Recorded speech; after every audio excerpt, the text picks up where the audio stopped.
राम राम भैया। Ram Ram bro. Hmm.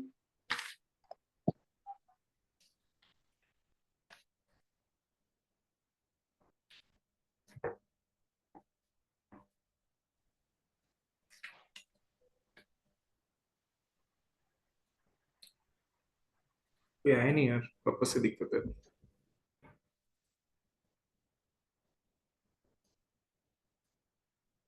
Okay, so I will start. धीरे धीरे आई जाएंगे।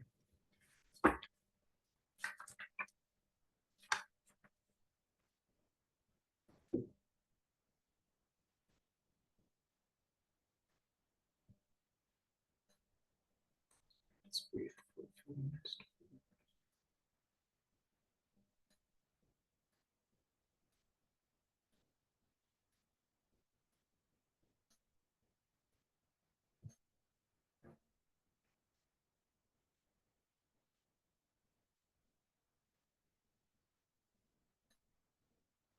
Okay, so let me start. Okay, so let me start. देखो, सबसे पहले जो मिसकंसेप्शन से पहले ही काम करते हैं, because after all we are physics person, तो हम लोग फिजिक्स वाले से स्टार्ट करते हैं। So we are starting with complex analysis. Okay, so we are starting with I think this would be it. I think this would be it. I think this is it. So we are starting with complex analysis. I would do it to pick up group.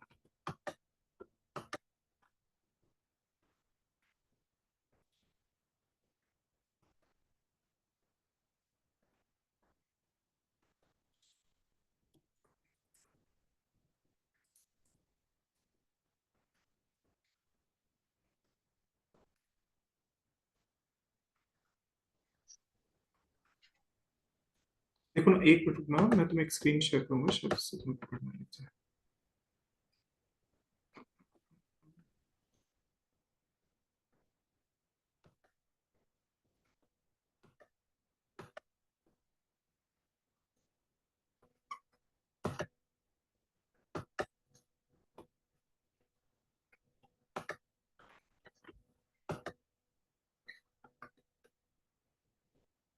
मुदाई है।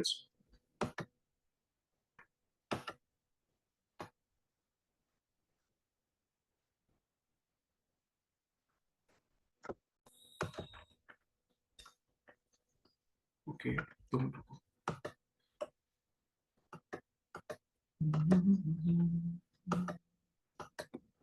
Okay, ठीक है।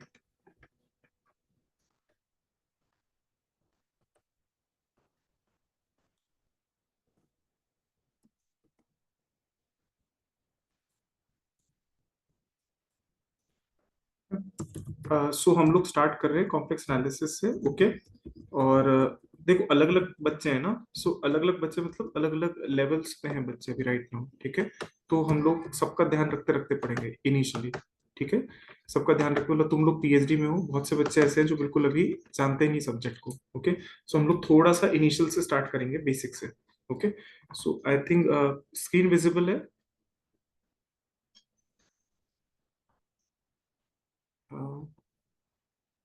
हाँ ना भी yes. तो, हाँ ना भी तो नहीं होता भाई। हाँ, इज द स्क्रीन विजिबल, मतलब दिख रहा है सब कुछ? Yes yes. यस, दिख रहा है। हाँ, एक बंदा कोई ना लीड ले लो यार। ठीक है, ओके। कुमुद आई है। कहाँ चलेगी? कुमुद तो दिख भी नहीं रही, आवाज भी नहीं आ रही इसकी। ज्वाइन तो किया उसने शायद। ओके, चलो कोई ना। मतलब रेगुलर रहना, this is what I want to say. ठीक है, कुमुद को मैं ये कह रहा हूँ। कुमुद कहीं दिख रही है क्या मुझे? आई थिंक कहीं मुझे दिखी वो। Okay, let's say. ओके, सो देखो, कॉम्प्लेक्स एनालिसिस, देखो बहुत से तरीके हो सकते हैं स्टार्ट करने के। बीइंग फिजिसिस्ट, हम सबको स्टार्ट करना पड़ेगा मोस्टली। मोस्टली आपके we'll have to start with functions. Okay, but in order to start with function, a slight amount of basics you need to know. Okay, so slight amount of basics you need to know. Okay, so the level of class मैं तुम्हें भी बता देता हूँ। Let's say मैं तुम्हें बता देता हूँ, Alpana is there. Okay, Kalpana is there, Manisha is there, Shruti is there, Vivek is there, Pragya is there. So all these people are from PhD. Okay. Deepak and Gopal are actually right now doing their preparing for their master's examination in mathematics. Okay. So these two guys are having a mathematics background. Kumud is sweet child. She's I think she's doing her MSc from physics right now. और she's a very hardworking girl overall. So तुम लोग सब you are तुम अलग-अलग levels पे right? Okay. So तुम अलग-अलग levels पे हो तो I just want to ensure कि we'll have to go synergetically with regards to everyone's level. Okay. So देखो complex analysis. Let us start with a very beautiful quotation by Leibniz. That is the imaginary numbers. The imaginary numbers are a wonderful spirit of are a wonderful flight of God's spirit. Flight of Recording in progress. God's spirit. They are almost amphibians between being and not being. They are almost amphibians between. Okay, they are almost amphibians between being and non-being. Why it is going that way? It's almost they are almost amphibians between being and not being. Okay, so what transpired? This Leibniz to say this is कि actually क्या है कि कहाँ गया अभी? चलो कोई ना. So okay, so complex analysis को हम लोगों ने ऐसे स्टार्ट करना है कि देखो सबसे पहली चीज समझने की कोशिश करो जिसको तुम कॉम्प्लेक्स समझ रहे हो सकता है कॉम्प्लेक्स हो नहीं तो पहले अंडरस्टैंड कि complex numbers are in general only ordered pairs of number. पहली चीज ये समझ लो they are only ordered pair of real numbers. Okay, so they are nothing but they are ordered pair of real numbers. So they are ordered pair of real numbers. So basically whenever you say complex, so let's say if I'm saying a number is let's say 3 plus 4 iota, so इसमें से मुझे कोई बताएगा कि इसमें से कोई तो बोल रहा है. Okay.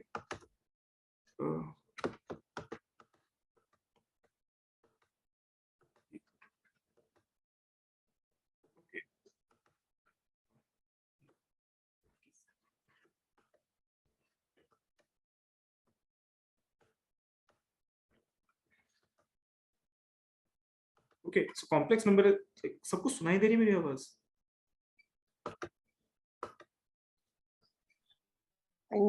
जी भैया आ रही है ना? हाँ प्लीज यार एक दो दिन कोऑपरेट करो कि मुझे कुछ समझ नहीं आ रहा कि किसी को आ भी रहा है मेरी बात सुनाई नहीं आ रही है. That is a big problem. Okay so और ये स्क्रीन दिख रहा है ना? प्लीज बताओगे कोई? हाँ जी हाँ हाँ जी जी भैया ठीक है. मुझे एक्चुअली एक तो चेंज करना नहीं आ रहा. That is a big problem. चलो कोई ना सीखूंगा मैं कॉलेज आके ये काम करूंगा. So z is equal to 3 plus 4 iota है. सो देखो इसमें से कॉम्प्लेक्स क्या है मुझे कोई बताएगा?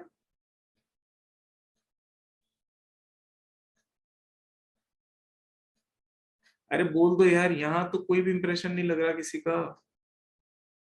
इसमें से कॉम्प्लेक्स पार्ट क्या है? What is the imaginary part in this? 4 iota 4 iota. Okay so याद रखो जैसे दीपक एक तो इस आदमी को लाइब्रेरी से बाहर निकालो.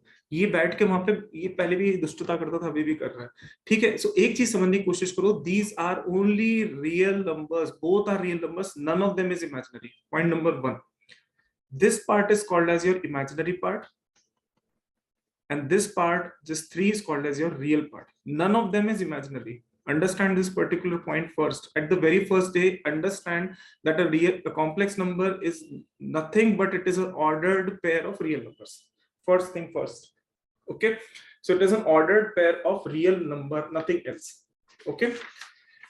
सेकेंडली अंडरस्टैंड द पॉइंट कि why complex must have been initiated. और क्यों? क्योंकि खुद सोचो कोई भी चीज आयोटा से सेपरेटेड है. So basically it is at a phase difference of 90 degrees. So mostly you will find कि जब भी कभी तुम्हें रेजिस्टेंस और इंपीडेंस को एक्सप्लेन करना है तो तुम क्या करते हो? इंपीडेंस को एक्सप्लेन करने के लिए रेजिस्टेंस के साथ एक जे फैक्टर सॉरी एक जे दिस इज इमेजिनरी और यहाँ पे कुछ लिख देते हो लेट्स से इंपीडेंस वाला पोर्शन. लेट्स से अगर कैपेसिटर है तो कैपेसिटर रिएक्टेंस जोड़ दी और ऐसा कुछ. सो उसके साथ 90 के फेज में होता है. तो हम ये समझते हैं कि जो प्योरली इमेजिनरी पार्ट होगा it will always be at a 90 degrees phase difference from either lagging or leading from the original real axis, isn't it? बात समझ में आ रही कि नहीं आ रही है?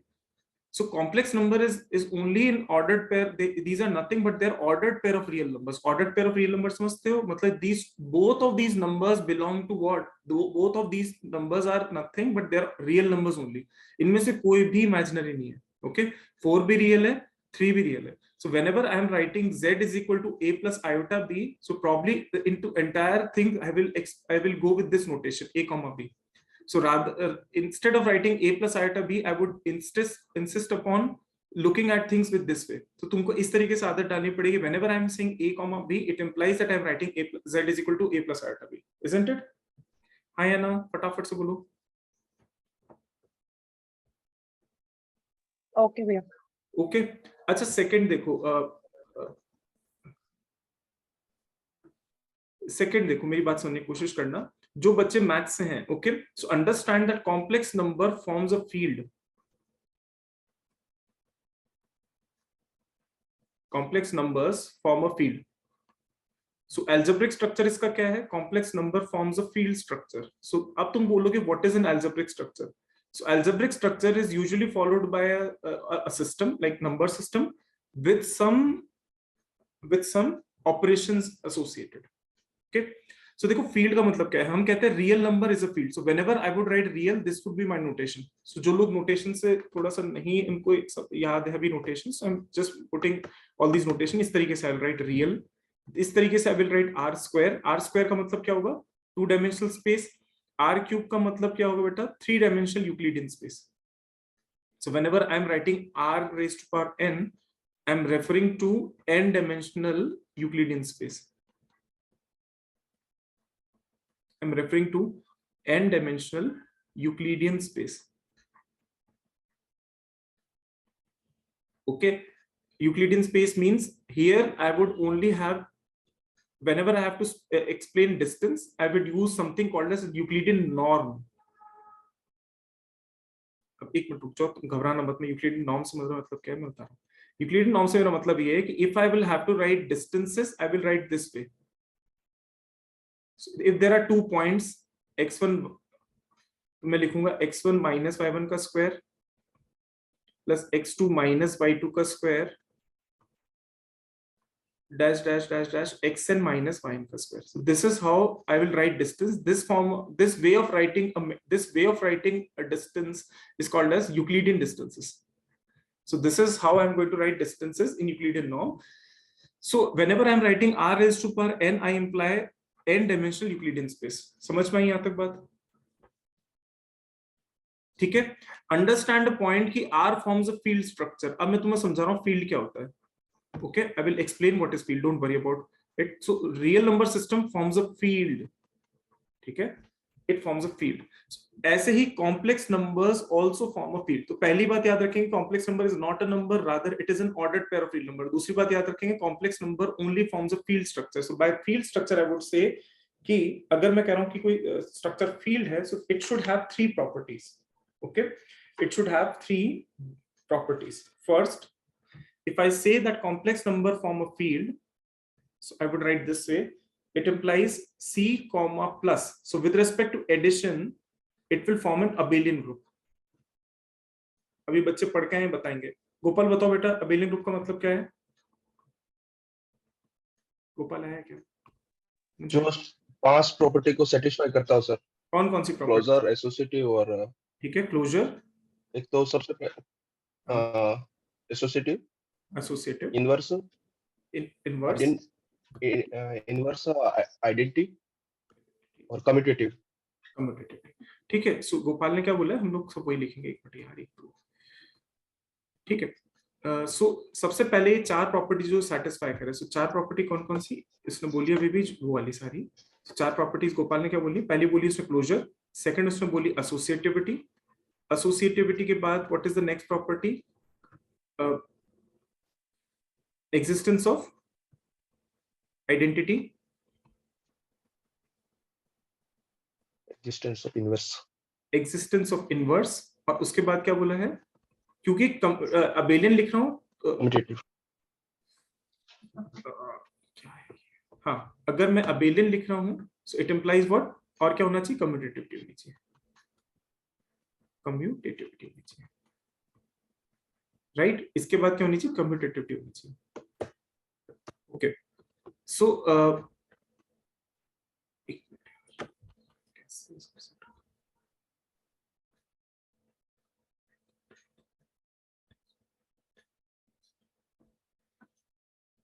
ठीक है, सो ओके, कम्यूटेटिविटी ठीक है। सो मेरे पास जगह नहीं है, how would I go for the next screen, एक मिनट मुझे थोड़ा सोचने दो।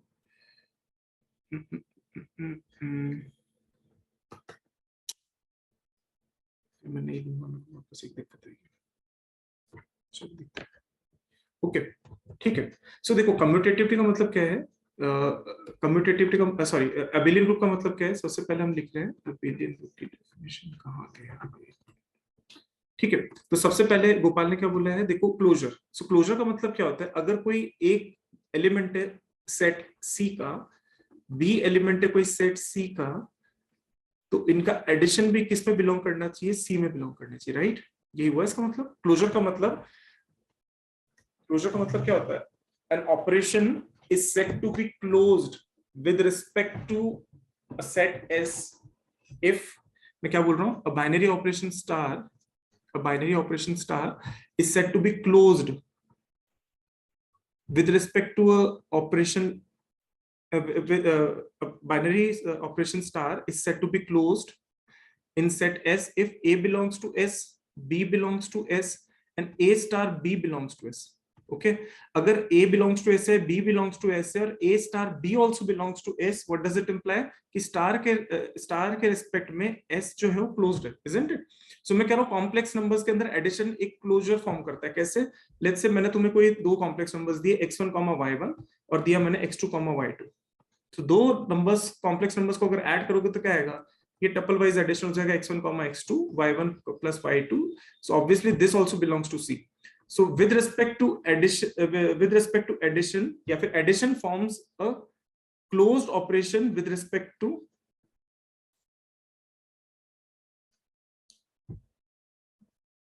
ठीक है डन, समझ में आई मेरी बात, कहाँ के गोपाल कहाँ गया, हाँ या ना। Yes sir.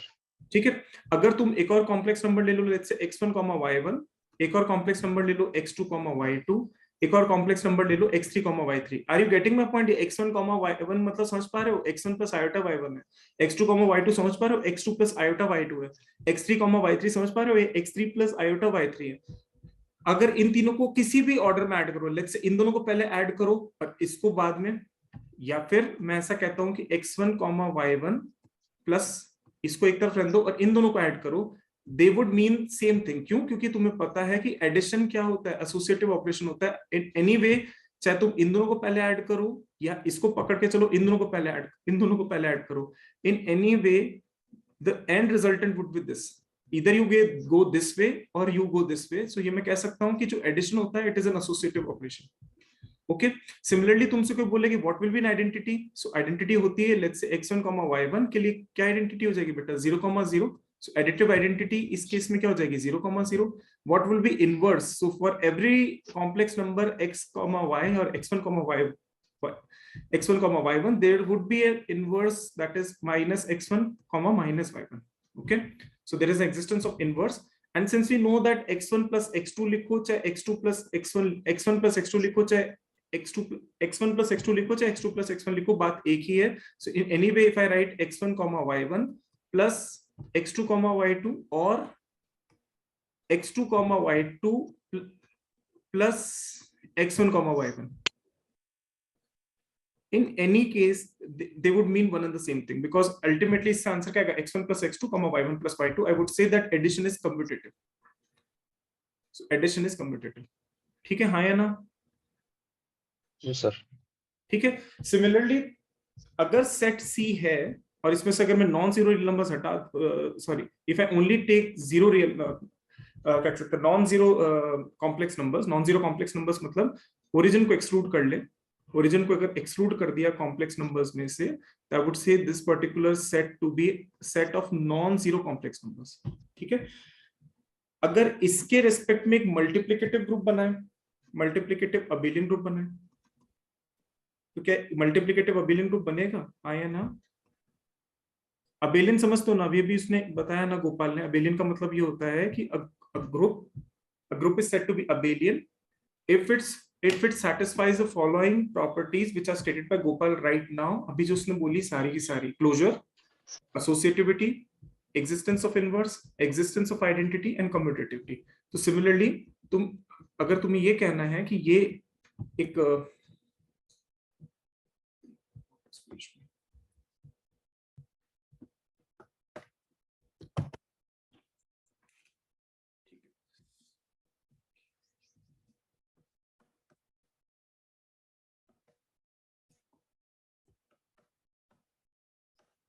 ठीक है। So with respect to multiplication, क्या C star abelian group form करेगा? मल्टीप्लिकेटिव अबेलियन ग्रुप फॉर्म करेगा? है ना? कहाँ चला गया वापस? गोपाल कहाँ चला गया? गोपाल बताओ बेटा, x1 y1 into x2 y2 कितना आएगा?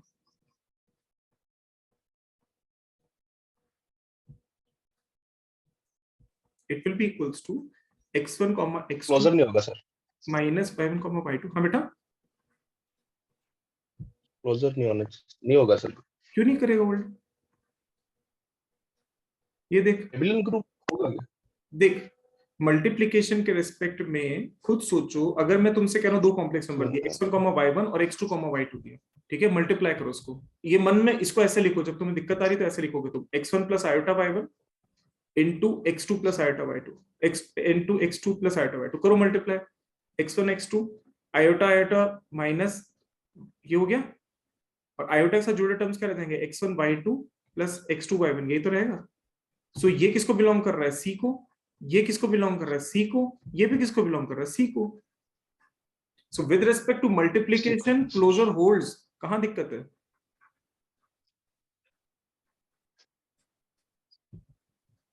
हाँ या ना?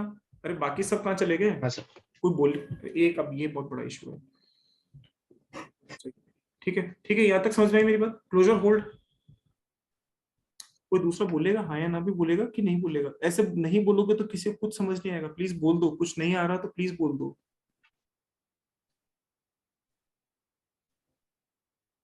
कहाँ चले गए सबके सब? कोई तो बोलो, आ रहा है समझ में? नहीं आ रहा है? रुको सबको पूछता हूँ। गोपाल आ रहा है बेटा? हाँ सर। पूजा आ रहा है? पूजा कहाँ चलेगी? वापस गया होगी।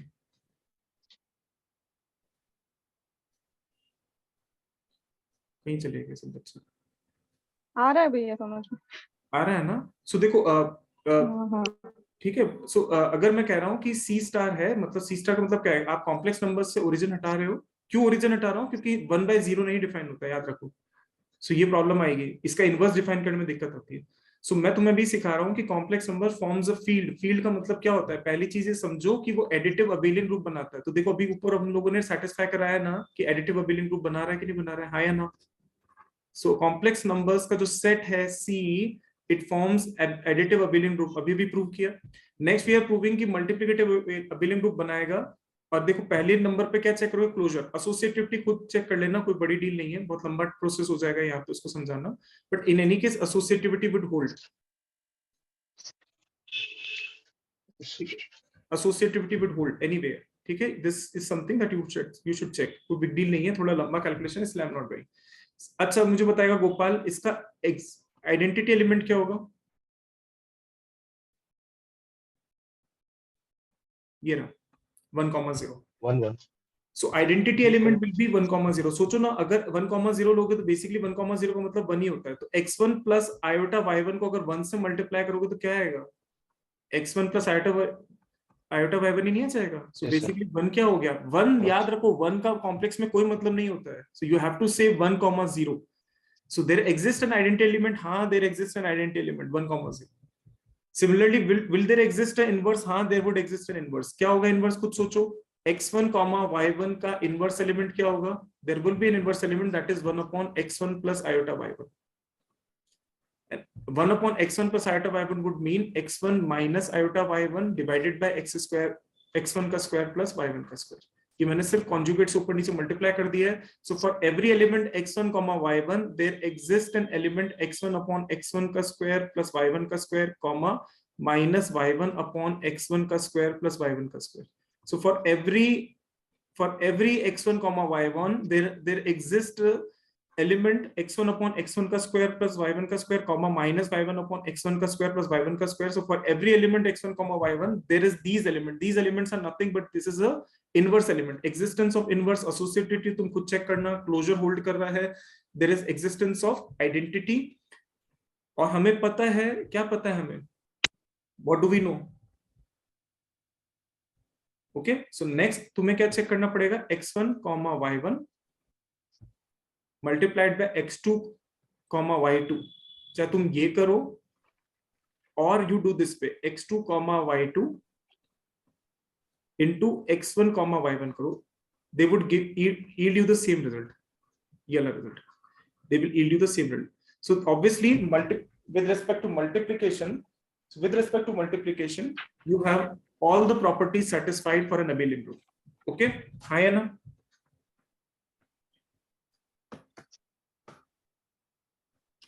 कहाँ गए सबको सब अच्छा? एक जना हाँ बोलते रहो यार, और किसी को नहीं समझ आ रहा तो प्लीज पूछ लो यार, नहीं तो नहीं समझ में आएगा बाद में, तो मैं बता रहा हूं मैं। डिस्ट्रीब्यूशन, लास्ट प्रॉपर्टी जो फील्ड के अंदर होती है वो डिस्ट्रीब्यूशन होती है। So if for 3 elements let's say x1, y1, x2, y2 and x3, y3, if I say कि x1, y1 लिख रहा हूं मैं एक तरफ, और यहां मैं लिख रहा हूं x2, y2 plus x3, y3,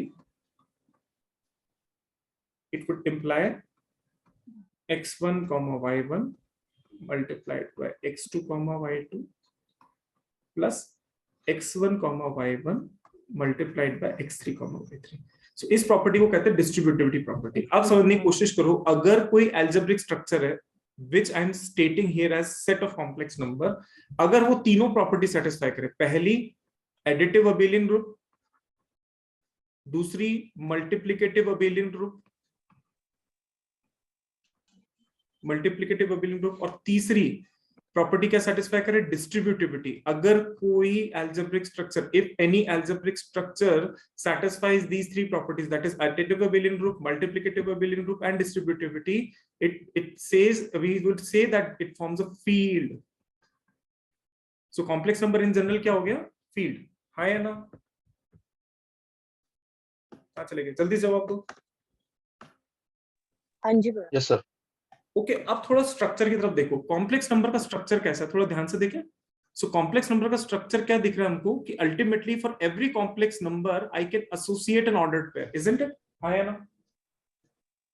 for every complex number I can associate an ordered pair, isn't it?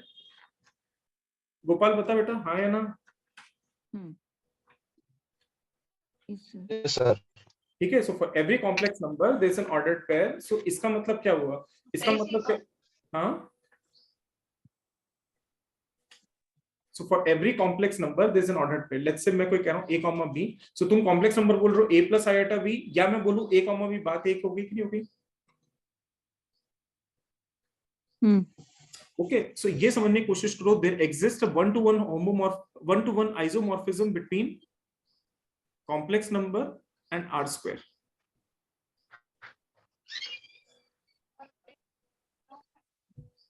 ठीक है, so there exists 1-to-1 क्या कह सकते हैं, I would say ठीक है, there exists isomorphism between set of complex number and r square। so mathematicians would understand isomorphism with certain properties। वो properties अभी with all technicality में नहीं समझा रहा, लेकिन एक चीज समझने की कोशिश करो, isomorphic दो structures होते हैं, इसका मतलब ये होता है कि they are similar।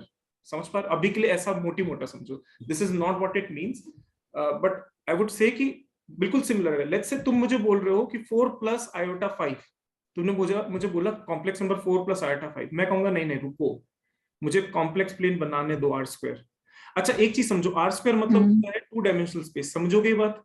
R का मतलब होता है one dimensional space. One dimensional space मतलब तुम एक लाइन के ऊपर हो, तो मैं कहूंगा R, तुम मुझे कहोगे R स्क्वायर, तो आई वुड अंडरस्टैंड कि you are saying two dimensions. क्यों R स्क्वायर टू डायमेंशन? क्यों R स्क्वायर का मतलब क्या है? तुम किसके बारे में बात कर रहे हो? दो पॉइंट्स के बारे में बात करो, x, y। So what does it imply? You are stating me a plane, and whenever you are saying R cube, I would understand that you are talking of something in 3 dimensions. Okay? 3 dimension. Yes. Okay, so Hmm. ये बात समझ में आ गई।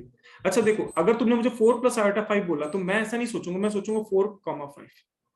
तुम मुझे बोलोगे origin 0, 0, तो मेरे को ओरिजिन दिखेगा। So for every complex number, there is a point on the finite R square, the R square plane, which happens to be a two-dimensional space. This is your two-dimensional space. So this is your two-dimensional space, या Euclidean space. So there exist isomorphism between set of complex numbers and R square. So there exists a isomorphism between set of complex numbers and R square. थोड़ा ध्यान से अगर field structure देखोगे तो this forms a field, और ये बच्चे बताएंगे। कहाँ गए वो बालक? कहाँ चला गया? वेयर इज दैट बालक? गोपाल, R स्क्वायर क्या फॉर्म करता है बेटा? बोलो, याद करो, बताया हुआ है। R square vector space. Vector space. So Rn over R forms a vector space, isn't it? Okay, समझ पा रहे हो? ब्यूटी ऑफ द सब्जेक्ट समझ पा रहे हो? For every complex number there is a point on the there is a point on the two dimensional space. Okay, ऐसे समझते हो? याद करो, तुमसे मैं बोलता था कि for every real number there exists a point on real line. ठीक है? तुम मुझे बोलते थे भैया -1 का, मैं कहता ये रहा। तुम कहते थे 1 का, मैं कह रहा हूँ ये। भैया पाई किधर है? ये रहा। भैया ई किधर है? ये रहा। भैया 0.5 किधर है? ये रहा। भैया 0 का ये रहा। नेगेटिव नंबर्स के लिए मैं कहता था दिस साइड, पॉजिटिव नंबर्स के लिए I used to say this side. But for every complex number you have to associate it with a point on the two dimensional space, isn't it? So इसको इस तरीके से visualise करने की कोशिश करो। ठीक है? Now what about the conceptualisation of infinity? मैं सिर्फ आज चीजें ना ब्रीफ बता रहा हूँ, बाकी कल से हम और इसको अच्छे से करेंगे, डोंट वरी। ठीक है? What about infinity in this entire scenario?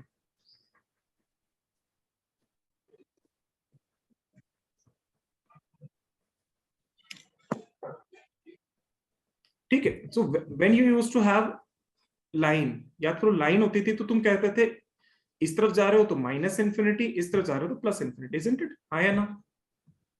Correct. ठीक है? अब ये होता था तुम्हारा ओरिजिन। तुम कहते थे पॉजिटिव नंबर्स यहां से कवर होते जाएंगे, लार्ज से लार्ज लेते जाओगे इन्फिनिट, और लेस से लेस लेते चले जाओगे तो नेगेटिव की तरफ भागोगे, राइट? सो दिस इज, और what is the idea of infinity? Idea of infinity is to say something very large. The idea of infinity is to say that something is very large. हाँ या ना? ठीक है? तो हम लोग एक डिफाइन करते हैं R।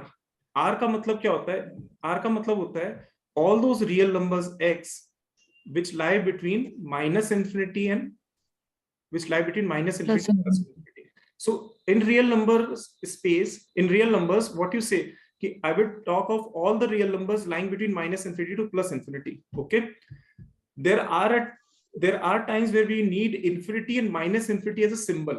There are times where we need -infinity and +infinity as a symbol, which we incorporate in something called as extended real axis, extended real number system. So whenever I would say कि कोई चीज extend कर रहा हूं, मैं क्या करूंगा? R के अंदर यूनियन कर लूंगा -infinity को और +infinity को। अब तुम कहोगे ये क्या चल रहा है? ये इसलिए करते हैं क्योंकि there are times where we need these things as a symbol, only as a symbol, not only in the symbolic sense I'm saying. Let's say मैं अभी गोपाल से एक बात बोलता हूँ, गोपाल मुझे एक बात बताओ, if I'm saying x is greater than equal to 2, what is the infimum of this set? अगर कोई सेट S है जिसके अंदर वो सारे x कंटेन्ड हैं, such that x is greater than equal to 2, तो इसका infimum S क्या आएगा? बोलो। 2 सेट का infimum है सर, 2 आएगा। 2 आएगा, और सुप्रीमम S क्या जाएगा? अब यहाँ डिफाइन नहीं कर पाओगे सुप्रीमम S जब तक कि मैं R स्टार नहीं दूं। अब मैंने कहा R स्टार है तो तुम कहोगे अच्छा सुप्रीमम S इन्फिनिटी डिफाइंड है। ठीक है, आर स्टार का मतलब क्या है, मैंने मेरी कन्वीनियंस के लिए, because my convenience is so, because I can not define, if I was in R I could not define supremum, क्योंकि x greater than equal to 2 का मतलब क्या है, it will go as large as possible. So when it goes as large as possible, I don't know what is as large as possible in real number system. So I would always insist to use extended real number system. इसलिए बच्चे जो maths पढ़ रहे हैं, they would understand कि whenever I used to write supremum and infimum, or anybody who explains mathematics, anytime he writes supremum and infimum, he would write something called as extended real number system. He cannot talk of real number system and talk of some supremum of this particular set. समझ पा रहे हो? तो इसका supreme क्या होगा, infinity होगा. ऐसे ही आप सोचो कॉम्प्लेक्स नंबर, कॉम्प्लेक्स प्लेन में क्या करें. कॉम्प्लेक्स प्लेन के लिए मैंने बोला कि complex plane can be understood by the means of R square. क्योंकि आप कॉम्प्लेक्स नंबर्स बोलो चाहे आर स्क्वायर बोलो, बात एक नहीं होगी. हाँ या ना? या सुप्रीमम माइनस इन्फिनिटी नहीं होगा. क्यों होगा बेटा? सुप्रीमम का मतलब क्या होता है, maximum. x greater than equal to 2 का मतलब क्या होगा, ये रहा 2 तुम्हारा, बढ़ता जा रहा बढ़ता जा रहा बढ़ता जा रहा है, x greater than equal to 2. तो तुम किधर जा रहे हो बेटा, प्लस इन्फिनिटी करके तो भाग रहे हो, और कहां जा रहे हो? तो जब तुम रियल नंबर्स में थे तब तुम इन्फिनिटी नहीं डिफाइन कर सकते, लेकिन मैंने एक्सटेंड कर दिया. एक्सटेंड करने का मतलब मैंने इन दोनों नंबर्स को एज अ सिंबल अडॉप्ट कर लिया. तो ये कंसेप्चुअलाइजेशन है एक्सटेंशन का, कि हमको कभी कभी for our conveniences we have to extend our real number system और extend our number system in general. तो अब सोचो, अगर मैं प्लेन की बात कर रहा हूं तो you can approach infinity from any damn these rays, isn't it? अब यहां पे इन्फिनिटी कैसे पकड़ोगे? So this forms the basics of our next lecture, and probably from tomorrow we will go all the more structured. I was all busy with this thing, मेरे को ना चीजें समझ नहीं आ रही थी how to operate all these things. तो देखो, infinity, to approach infinity in a plane you can approach in any possible direction, isn't it? अब तुम इसमें infinity को कैसे आइडेंटिफाई करोगे? एक चीज समझ में आ गई कि कोई भी अगर फाइनाइट कॉम्प्लेक्स नंबर है तो you can associate it with any point on the two-dimensional space, isn't it? For every complex number you have a point on the r square. For every complex number you have a point on r square. Now what about points at infinity? अब यहाँ पे problem क्या है, यहाँ पे infinity, plus infinity और minus infinity दोनों थे रियल नंबर सिस्टम में, याद करो. But in complex number system you can approach infinity in any of these possible direction, isn't it? Now how to conceptualize infinity in the scenario of complex numbers and beyond we'll study tomorrow. मेरा task ये था today, just to expose you to things. तुम चाहो तो I can take another lecture from here on, मुझे कोई दिक्कत नहीं है, बट वही है कि एज यू विश. बोलो, should I take another lecture और will that be fine? या तुम्हें क्या हो गया सबको, किसी को आवाज नहीं आती क्या? गोपाल, मैं ले सकता हूँ एक और लेक्चर कि मैं कल लूं? बोलूं? ले लो सर, टाइम हो तो ले लो आपके पास. और बाकी बच्चे? हाँ भैया, कंटिन्यू कर सकते हैं. ठीक है, तो मैं एक लेक्चर लेता हूँ, फिर हम लोग कल पढ़ेंगे उसके बाद. ठीक है, एक लेक्चर सिर्फ 30 मिनट्स के ले लेता हूँ, फिर उसके बाद कल. ठीक है, ओके. मैं तुम्हें लिंक भेजता हूँ, फटाफट से ज्वाइन करना उससे. Okay sir.